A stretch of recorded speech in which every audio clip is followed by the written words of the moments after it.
Hey guys, welcome to this third tutorial on how to get your Grandma's Jars budget set up.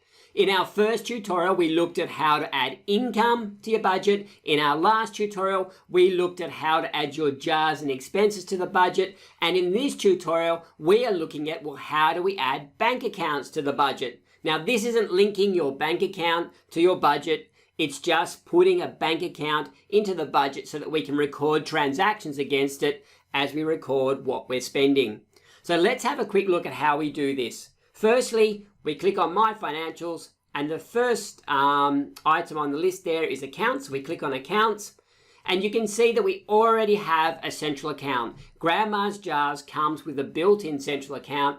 Your central account is quite simply your everyday working account where all of your income comes into, any direct debits and periodical payments that come out of that account, and this is where you will hold all of your accumulated jar money.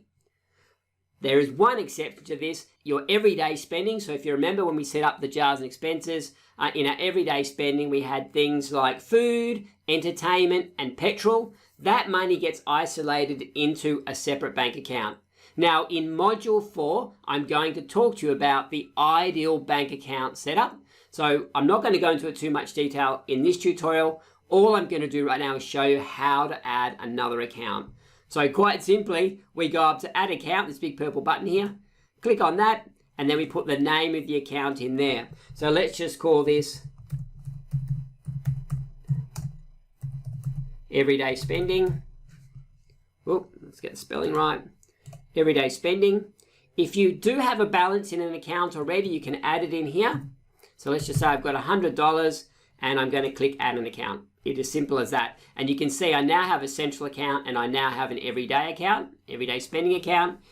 And if I go to the transactions page, and let's just say I want to add a transaction, I've spent some money and I want to record it, you'll see down here the last thing that it asks you for is which account you want it to come from.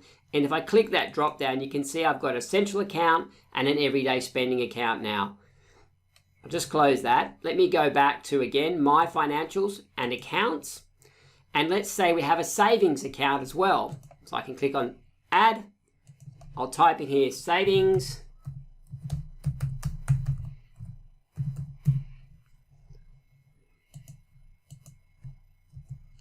And let's say I have $2,000 in savings.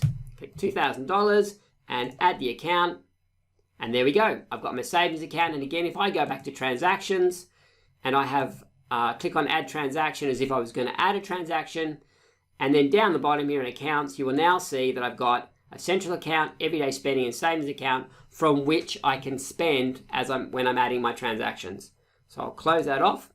The last thing that I want to show you when setting up accounts is you can also add a credit card here. Now, I'm hoping you don't have a credit card yet, and I'm hoping that you won't get a credit card. I'm going to talk a lot more about debts in Module 5. But if we needed to add a credit card, let's just say you do have one. So we can click Add Credit Card. We can call it something. Let's say My CC, My Credit Card. And if you've got a balance owing on it, let's say I just bought myself a new pair of shoes and I owe $100 on it. I need to pay that off at some point very soon. I've got minus 100 in there. It is active. All credit cards are active, so always leave that button ticked.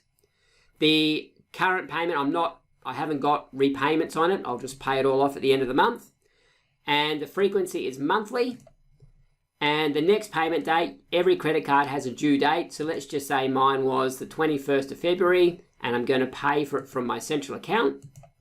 And I can then click Add Account. And that should be happy. There we go. So we've got My CC. And that's added into the list of expenses. And again, when I go back to my transactions page and I'm trying to add a transaction, we can see now that I've got central account, spending account, credit card, and savings account. So they're all there should I actually spend against any one of them. So I close that now. So that is how we add bank accounts.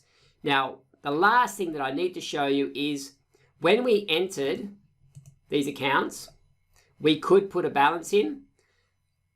However, once you've entered that balance for the first time, you can't do it again.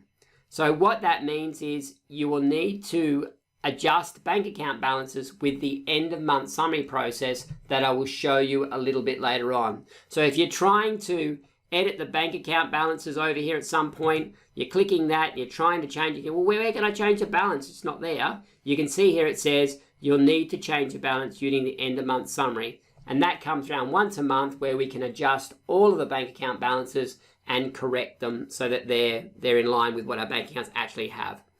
So there we go. That's setting up bank accounts. I hope that's made a whole lot of sense.